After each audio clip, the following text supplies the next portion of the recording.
सबसे बड़ी चर्चा क्या है कि भारत के लिए ये दिन खास कैसे हो रहा है, इसके बारे में आज मैं आपके साथ चर्चा कर रहा हूं। कल क्या है, असल में ये दो प्राणी आपस में मिलने जा रहे हैं, पुतिन भाई साहब और ट्रंप भाई साहब। मिलने की जो शुरुआत करवाई है वो इनने करवाई है। बुलाया कहां है? अलास्का बुलाया है कि अलास्का आ जाओ। बोले किसका फैसला करना है? बोले इसका। बोले ये आ रहे हैं क्या? बोले ना ना ना ना ना, इनको बुलाने का मन था लेकिन 3.5 साल में कुछ कर नहीं पाए, तो इनको कैंसिल करो, इनको नहीं बुलाते। तो आपने पहले ही ये जानकारी तो प्राप्त कर ही ली थी, मैंने आपको बता ही दिया था कि पुतिन आ रहे हैं अमेरिका और होने वाले हैं यूक्रेन के टुकड़े। तो बड़ा सवाल ये है कि सर इनको ना बुला करके कहीं ऐसा तो नहीं है इनके टुकड़े टुकड़े करने का प्लान कर रहे हो। तो देखो, अपन ने ये सेशन कब किया था? 12 अगस्त को। क्या कहा था कि यूक्रेन के टुकड़े होने वाले हैं, तो इसको चिंता हुई होगी, बिल्कुल हुई होगी। फिर क्या हुआ? ये बचने भागा होगा। कहां भागा होगा? हेडलाइन बनी होगी। किन से बचना होगा? इनसे बचना होगा। ये भाई साहब क्या करना चाहते हैं? ये भाई साहब चाहते हैं ये हैं कि कुछ भी हो जाए मैं अपनी जगह नहीं छोड़ने वाला। रशिया ने 13 अगस्त के दिन ये कह दिया, आज आप 14 अगस्त को ये जानकारी प्राप्त कर रहे हैं। इन्होंने कहा कि देखो मेरी डिमांड नहीं बदलने वाली है, हटना है तो यूक्रेन को पीछे हटना, मैं नहीं हटूंगा। तो भाई एक बात बताओ, आपने अपना स्टैंड क्लियर कर रखा है, यूक्रेन पीछे हटने के लिए तैयार नहीं है, आप हटने के लिए तैयार नहीं हो, तो ट्रंप क्या करने वाले हैं? बस इसी कारण से अब ये हेडलाइन बन गई है कि ट्रंप ने पुतिन को धमकाते हुए कहा है कि बेटा अगर तुम नहीं माने ना कल, तो बहुत सीवियर कॉन्सिक्वेंसेस हो जाएंगे, घातक परिणाम हो जाएंगे। अब टेंशन ये है कि साहब घातक परिणाम क्या हो जाएंगे? तो घातक परिणाम में सिंपल सी बात है कि आओ इंडिया को फिर पकड़ते हैं। मैंने तो आपसे पहले भी कहा था, जब मैंने वार की टेंशन आपसे बताई थी, इंडिया पाकिस्तान के युद्ध के बारे में जब सेशन किया था कल वाला, तब मैंने आपसे यही कहा था कि इनका तो मानना ही, ट्रंप का सीधा सा मानना है कि उसने रशिया और यूक्रेन के समझौते में भारत को दबाया, तो रूस तुरंत तैयार हो गया। भारत को दबाया, डोभाल साहब पहुंचे, वहां करके डोभाल साहब पहुंचे तो वहां पर विटकॉफ आए हुए थे। पुतिन ने कहा ठीक है मैं ट्रंप से मिल लूंगा, और ये हो गया। मैंने आपको पहले भी कहा था। ऐसे में इस बीच में इन भाई साहब ने भी खूब दबाव बनाने का प्रयास किया। मतलब आप ये समझो, पल पल इतनी तेजी से घटनाएं बदल रही हैं। आप पता नहीं इस घटना को कितना लाइटली और कितना स्ट्रांग ले रहे हैं, लेकिन आप इतना मान लो 15 अगस्त से पहले जेलेंस्की ने पूरा एड़ी चोटी का दम लगा रखा है। अमेरिका ने पूरा माहौल बना रखा है धमकाने का, और धमकाने में इन्होंने बकायदा हेडलाइन डाल दी है भाई कि भाई इंडिया के साथ में हम गड़बड़ कर देंगे। मतलब इनको इस तरह से पता चल गया है कि ट्रंप की जो आत्मा है ना, शायद वो इंडिया में बसी है। इंडिया को दबाओ तो ट्रंप दब करके रह जाएंगे, और जब सीरियस कॉन्सिक्वेंसेस की बात हो तो हो सकता है फिर ये चाइना को भी दबाएं। हालांकि चाइना तो इनको उल्टा लपेट देगा, तो इस चक्कर में उसको तो अभी छेड़ नहीं रहे। खैर कोई बात नहीं साहब।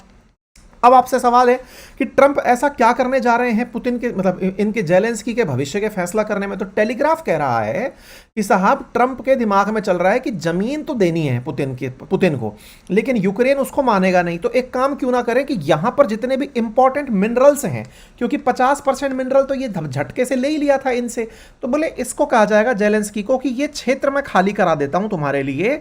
यहां पर ये जितने भी 4 क्षेत्र जो लोहांस्क, डोनास्क, ज़ेपोरिजिया ये क्षेत्र हैं, ये खाली करा देता हूं। बस तुम इन क्षेत्रों में मिनरल निकालने की परमिशन पुतिन को दे दो। मिनरल कितने के हैं? $1 ट्रिलियन के हैं। 10% दुनिया के मिनरल यूक्रेन लेके बैठा हुआ है। ऐसे में भाई साहब पुतिन को ये दे देता हूं। तो क्या ये भाई, बात ये है कि अमेरिकी राष्ट्रपति डोनाल्ड ट्रंप ने रूस के राष्ट्रपति पुतिन को यूक्रेन पर चेतावनी दे दी है साहब। कह दिया है कि भैया अगर तुम शुक्रवार को बात करने पर राजी नहीं हुए, अच्छा शुक्रवार का कितने बजे का टाइम है? बात है साहब 11 बजे मीटिंग शुरू हो जाएगी। तो कल आप 11 बजे ऐसा ना हो कि झंडारोहण समारोह देखने के स्थान पर 11 बजे टीवी ऑन करके बैठ जाए। मैं इसलिए कह रहा हूं कि ये अलास्का का टाइम है, और अलास्का अपने दिल्ली से 13 घंटे पीछे चल रहा है। मतलब ये समझो कि अपने रात हो जाएगी, रात 1 बजे के आसपास आपको ये जानकारी मिलेगी, 1 AM के आसपास, है ना। तो इसलिए मत सोचना कि सर आपका सेशन लेट क्यों हो गया। अलास्का के टाइम के हिसाब से 11 बजे ये मीटिंग होने वाली है, रात 1 बजे होने वाली है। 16 तारीख को यानी जन्माष्टमी जब शुरू होगी उस समय ये इस मीटिंग एक तरीके से शुरू हो रही होगी। मैं इस तरह से आपको पहले ही बता दे रहा हूं, ठीक है ना। अच्छा, तो ये अलास्का में मिलने वाले हैं। अब अपन तो 15 अगस्त के हिसाब से चल रहे हैं। अच्छा, अब ये 3.5 साल से चली आ रही जंग के लिए मुलाकात हो रही है। ट्रंप से पूछा गया कि भाई साहब आपने पुतिन ट्रंप को क्यों नहीं बुलाया, उसको सॉरी जेलेंस्की को क्यों नहीं बुलाया? तो इनसे पूछा गया कि भाई क्या करने वाले? बोले सर समझौता कर लेंगे क्या वो लोग? बोले हाँ हाँ बिल्कुल, क्यों नहीं करेंगे। बोले उसको जेलेंस्की को क्यों नहीं बुलाया? बोले 3.5 साल से उसने क्या कर लिया जो बुला लेते। तो भाई साहब इन्होंने कटा दिया। अब सवाल यह है कि पुतिन को इतनी इज्जत क्यों दे रहे हैं? तो देखो इसके बारे में मैंने आपको बहुत बार पहले भी बताया है। पुतिन इज्जत के पात्र हैं भाई, सबसे ज्यादा न्यूक्लियर बम रखकर बैठे हैं दुनिया के। फोड़ दिया तो कहीं ना कहीं फट जाएंगे ये लोग। तो ऐसे में बात तो टेबल पर बैठकर ऐसे ही होगी कि आओ भाई कुछ तुम कदम चलो, कुछ हम कदम चलें। इस तरह से दोनों लोग मिलने के लिए तैयार हो रहे हैं। तभी तो पुतिन जाने के लिए तैयार हुए अमेरिका, और हमने आपके सामने ये जानकारी रखी थी। अब इस बात को कवर करने के लिए रशियन मीडिया पूरी तरह तैयारी करके माहौल बना के बैठा है। बाय द वे, ये बात वाकई में बहुत बड़ी है। ट्रंप की और पुतिन की मुलाकात 2018 के बाद अब होने जा रही है, तो ये अपने आप में बहुत बड़ी बात है। इसी वजह से इसके बहुत तगड़े तरीके से प्रमोशन हो रहे हैं कि 15 तारीख बहुत खास है, इस तरीके से हवाई जहाज उड़ेंगे, इधर से ट्रंप आएंगे बैठ करके और उधर से पुतिन जाएंगे, अलास्का में इन लोगों की मुलाकात होगी और इस मुलाकात को देखने के लिए आप हमें देख सकते हैं। मतलब इस तरह की पूरी गजब मार्केटिंग चल रही है। वर्ल्ड मीडिया 15 अगस्त के दिन का इंतजार कर रहा है अमेरिका में। अपन तो रात का इंतजार करेंगे क्योंकि 13 घंटे पीछे चल रहे हैं ये लोग। अब सवाल ये है कि जेलेंस्की के भविष्य का फैसला होना है। अब जेलेंस्की के भविष्य का फैसला होना है तो जेलेंस्की क्या सोचते हैं? जेलेंस्की का कहना है, साहब देखो, पहले ही आप लोगों ने हमसे क्रीमिया ले लिया। अब ये आप कहते हो कि साहब इनके डोनास्क और लोहांस्क वाले जो रीजन हैं, इनको दे करके निकल जाओ। बोले आने वाले समय में तो ये पूरे यूक्रेन को खा जाएंगे। इस बात की चिंता जैसे ही हुई, क्योंकि मैंने आपको कहा था कि ट्रंप के दिमाग में चल रहा है कि वो जेलेंस्की यूक्रेन के टुकड़े करेंगे, जेलेंस्की के नहीं, यूक्रेन के टुकड़े करेंगे। तो ऐसा जब इनके दिमाग में चल रहा है ना, तो ये अपनी जो खबर थी, ये जैसी मीडिया में बाहर आई, उसके बाद में भाई साहब जेलेंस्की को टेंशन हो गई कि यार ये आदमी मुझे बिना बुलाए यूक्रेन का फैसला कर दे रहा है। इस बात की चिंता ने इन्हें चिंतित कर दिया। आपको सेशन याद होगा, अपन ने एक दिन पहले 12 तारीख के दिन ये सेशन किया था। अब ये भाई साहब तुरंत निकलना शुरू होते हैं और सबसे मिलना शुरू होते हैं। अरे भाई साहब बचा लो मुझे, नहीं तो ये बोले आज मेरे यूक्रेन को बांट रहे हैं, कल को बेटा बाल्टिक कंट्रियों एस्टोनिया, लातविया, लिथुआनिया तुम्हारा नंबर आएगा। और सुनो, ये यूक्रेन पर ही नहीं रुकने वाला है, ये आगे बढ़कर पोलैंड तक जाएगा। और जितना भी यूरोप है ना, सिमट कर रहे। रशिया के प्लान बड़े घातक हैं क्योंकि तुम्हारे पास न्यूक्लियर बम नहीं है। वो बम से धमकाते धमकाते पूरे यूरोप पर कब्जा कर लेगा। भाई साहब ये कहते हुए ये निकल पड़े, और ये निकल पड़े सबसे मिलने के लिए। 13 तारीख के दिन इन्होंने पहले सबको फोन मिलाया साहब जेलेंस्की ने, और फोन पर कहा कि देखिए जो समिट अलास्का में हो रही है वो ट्राइलेटरल मीटिंग होनी चाहिए थी। पुतिन को इस तरह से, ट्रंप को इस तरह से नहीं करना चाहिए था कि वो वन वे गेम खेलते। वन वे गेम से मतलब है कि वो मेरे फ्यूचर का डिसीजन ले रहे हैं, लेकिन मुझसे ही बिना पूछे फ्यूचर का डिसीजन ले रहे हैं। ट्रंप को ऐसा नहीं करना चाहिए था, मुझे बुला लेना चाहिए था। तो साहब ट्रंप से पूछा गया कि सर आप उस व्यक्ति को बुला क्यों नहीं रहे हो? कुछ दिन पहले तो कहा था बुलाऊंगा। तो बोले यार 3.5 साल से जो आदमी युद्ध में कुछ नहीं कर पाया, तो बुला के उसको क्या करूं? भाई साहब राठौड़ी हो तो इतनी, क्योंकि पैसा इतना है इन लोगों के पास कि बेचारा आधा तो उसके ऊपर कब्जा कर लिया है जेलेंस्की को। तो मतलब पपेट बन गया है। मार्केट में जो सबसे बड़ा पपेट बना है वो जेलेंस्की ही है इस समय। पत्रकार ने पूछा और ट्रंप ने जवाब दे दिया। He wasn't a part of it. I would say he could go, but he's gone to a lot of meetings. You know, he's been there for 3.5 years, nothing happened.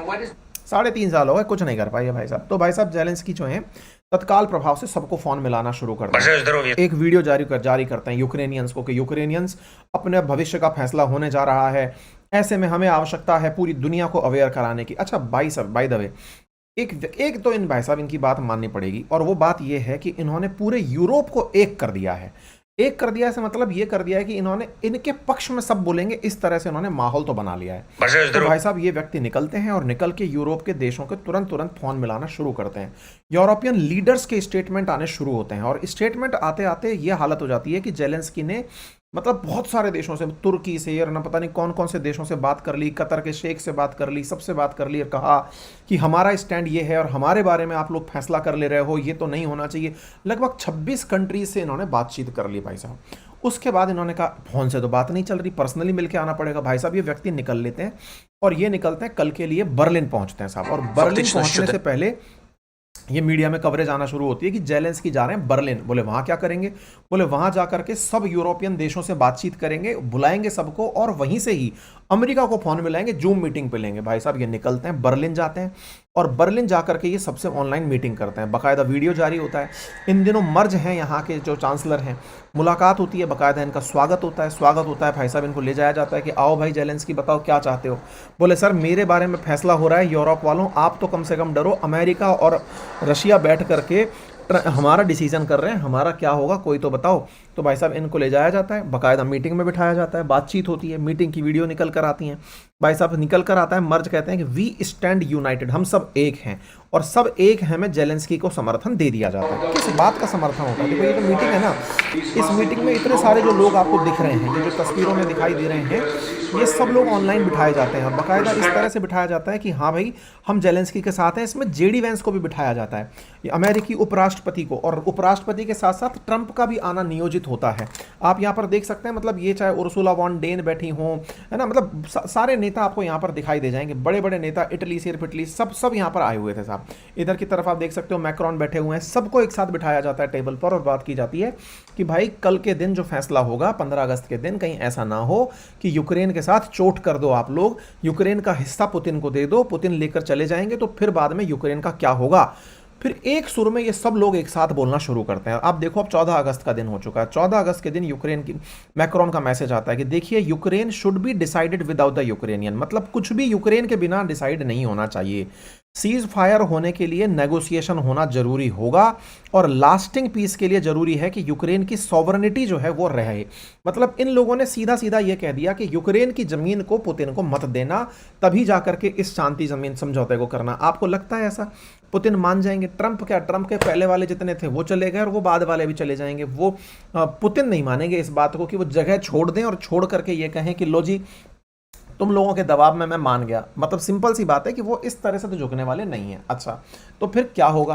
तो अब होगा ये कि ये सब लोग ना एक ही बात बोल रहे हैं और वो कह रहे हैं कि 47 ordered NATO won't be part of any Ukrainian security guarantee हो पोटेंशियल 3-वे Putin Trump and Zelensky meeting will be neutral country in Europe. भाई साहब बोले सब तरह से बात करो लेकिन इसको ध्यान में रख करके बात करो, इसके भविष्य का फैसला होने जा रहा है।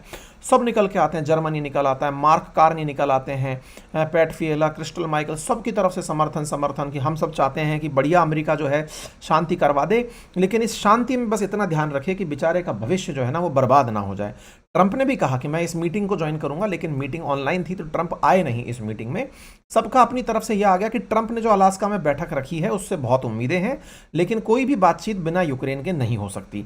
सबने अपनी तरफ से स्टेटमेंट दे दिया। एक तरीके से यूक्रेन का समर्थन इन पूरे की पूरे 27 देशों ने दे दिया, यूरोपियन यूनियन कंट्रीज ने दे दिया।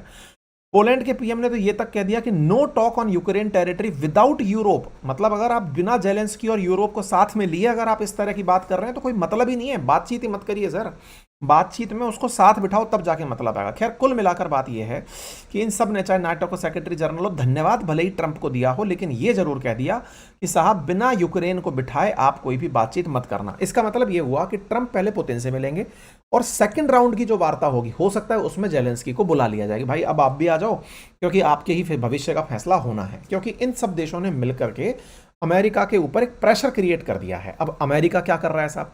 अमेरिका पुतिन से बातचीत करने की तैयारी कर रहा है इनके बारे में कि बताओ भाई क्या चाहिए इस आदमी का जो तुम इसका साथ छोड़ो।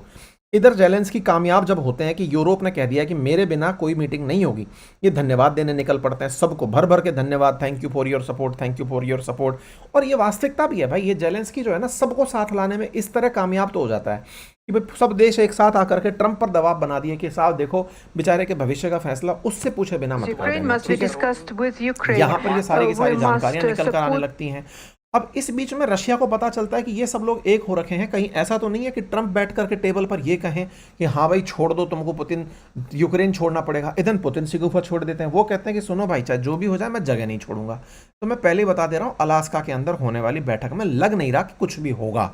अब सवाल यह है कि कुछ भी होगा ये लाइन मैं कैसे बोल पा रहा हूं? हो क्या रहा है ना, देखो रशिया इस समय लगभग 19% यूक्रेन की जमीन पर ऑलरेडी कब्जा रखता है इंक्लूडिंग क्रीमिया, ठीक है। 70% डोनास्क, जैपोर्जिया, खारसान इन रीजन्स को अपने पास में रखता है। कुल मिलाकर के एक बड़ा हिस्सा इस समय पर रशिया के पास है जिसके लिए उसने बड़ी कुर्बानियां दी हैं, खूब सारे सैनिक शहीद हुए हैं, इतना सारा सैंक्शन झेला है, वो ये जगह तो नहीं छेड़ेगा, ये तो ट्रू है। अब ऐसे में हो क्या सकता है? हो ये सकता है कि वो इस मीटिंग के बाद दुनिया को अपना स्टैंड क्लियर करके आ जाए कि देखो ट्रंप के पास जाकर के भी जब मैं ये बात बोलकर आ सकता हूं तो तुम लोग उम्मीद छोड़ दो और सेकंड रूट नापो। ऐसा फिलहाल लग रहा है क्योंकि जेलेंस्की ने भी यही कहा है कि अंदर से जानकारी निकल कर आ रही है कि रशिया तो युद्ध चालू रखने की तैयारी में बैठा है, सीज फायर की कोई तैयारी है ही नहीं। जेलेंस्की ने कहा है कि भाई साहब मतलब हमने जानकारी ली कि रूस में तैयारियां क्या पीस टॉक की चल रही हैं, बोल कत्ते नहीं चल रही, वो तो वॉर बढ़ाने की तैयारी करके बैठे हुए हैं।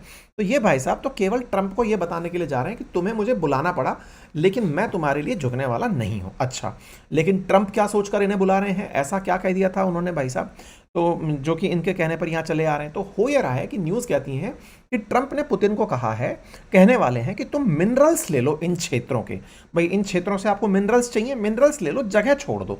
तो क्या ऐसा देखना होगा, क्या वाकई में ऐसा संभव है? साथ में इनको ऑफर दिया जाएगा कि अगर तुम मिनरल्स लेके पीछे हट जाते हो तो तुमको और 2 ऑफर दिए जाएंगे। यूक्रेन के मिनरल तुम्हारे हो गए, अलास्का के अंदर जो नेचुरल रिसोर्सेज हैं वहां पर तुम इन्वेस्टमेंट कर सकते हो, रशिया की जो हवाई जहाज हैं वो सब चालू हो जाएंगी, और यूरोपियन जो कंट्रीज है ना वो भी तुम्हारे ऊपर से सैंक्शन हटा लेंगी। सॉरी, इस तरह से तुम्हें ऑफर दिया जाएगा कि जो तुम्हारे पास में ईयू कंट्रीज हैं वो एंटी रशियन सैंक्शंस को तुम्हारे ऊपर से हटा लेंगी, इसकी चिंता मत करो। एक तरीके से यूरोपियन यूनियन कंट्रीज भी जब सैंक्शन हटा लेंगी तो हो सकता है कि पुतिन अपने उस तरह के फायदे को देख करके कि भाई यूक्रेन से मुझे मिनरल मिल गए, अमेरिका के अंदर इन्वेस्टमेंट मिल गया, यूरोपियन यूनियन ने सैंक्शन हटा लिए, तो सब चंगासी वाला हाल हो जाएगा। ये ऑफर ट्रंप इनको कर सकते हैं। लेकिन फिर भी अगर ये नहीं माने तो ये धमकाने की भी बात करते हैं। ये कहते हैं कि या तो मान जाओ, नहीं तो बेटा फिर घातक परिणाम होंगे। और घातक परिणामों में क्या होगा साहब? तो भाई साहब इनसे सवाल पूछा गया कि क्या आपको लग रहा है कि पुतिन मान जाएंगे? तो ट्रंप कहते हैं ना, मुझे तो नहीं लगता वो मान जाएंगे। तो इनसे पूछा जा रहा है कि फिर बुला क्यों रहे? बोले देखो मैं उनको पुराने लेवल पे जानता हूँ, उनको ऑफर दिया जाएगा। इस बीच में अलेक्जेंडर डुगिन, जिनको कहा जाता है कि वो ट्रंप के दिमाग है, वो सॉरी पुतिन के दिमाग कहे जाते हैं, वो कहते हैं कि देखो तुमको एक न्यूक्लियर पावर्ड कंट्री को ऐसे ट्रंप धमकाना नहीं चाहिए, तुम गलती कर रहे हो। ऐसे में जो ब्रिक्स कंट्रीज हैं उनकी तरफ से साहब लूला बाहर निकल कर आते हैं। ये पहले से ट्रंप से मतलब एकदम तने बैठे हैं। ये कहते हैं कि हमें प्रेसिडेंट को बताना चाहिए, प्रेसिडेंट बोले तो 47, ट्रंप 47 थे ना, बोले इनको बताना चाहिए कि देखो तुम्हारी इस तरह से दुनिया नहीं चलेगी। मतलब एक अलग तरह का दुनिया में माहौल चल रहा है। तो अब इनके पास में ऐसा क्या हथियार है? क्योंकि मैं पहले भी आपसे कह चुका हूं कि ये निकलते ये कहेंगे कि हमने इंडिया पर जैसे ही प्रतिबंध 25% लगाए, ये तत्काल प्रभाव से तैयार हो गए। तो भाई साहब अब बात ये है कि ये मीटिंग तो होगी, लेकिन इस मीटिंग में ख्याल अब इस बात का होगा कि पुतिन आए क्यों मीटिंग करने। बोले इंडिया ने कहा था, बोले इंडिया पर दबाव और बढ़ाएंगे तो ये और अच्छे से तैयार हो जाएंगे। इसीलिए न्यूज़ निकल कर आती है इनके सेक्रेटरी की तरफ से, अमेरिका की तरफ से 4 घंटे पहले, बोले अगर पीस डील नहीं हुई बेटा तो टैरिफ लगेंगे इंडिया के ऊपर। तो भाई एक तरह से फिर इंडिया की नस दबाई गई है सेक्रेटरी स्कॉट बेसेंट के द्वारा। और भाई ये छोटा मोटा मंत्री नहीं है, अमेरिका का बड़ा मंत्री है। उन्होंने कहा है कि अगर कुछ नहीं हुआ तो भाई साहब इंडिया पर और सैंक्शन लगेंगे। यार मतलब ये अरे डड़े और डोकरी के सिर पड़े वाली स्थिति हो रखी है। अब इंडिया को भी कुछ तो करना चाहिए। मतलब उस स्थिति ये है कि इंडिया को भी अब लूला की तरह ही मतलब बगावत कर देनी चाहिए।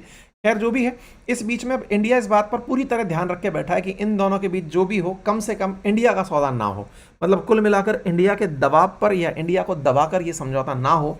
ट्रंप को और पुतिन को, ये दोनों को ये बात समझ में आनी चाहिए कि इंडिया उन दोनों के लिए फिलहाल इंपॉर्टेंट जरूर है, लेकिन एक दिन वो भी होगा जिस दिन ये दोनों चाहेंगे कि भारत उनके साथ हो।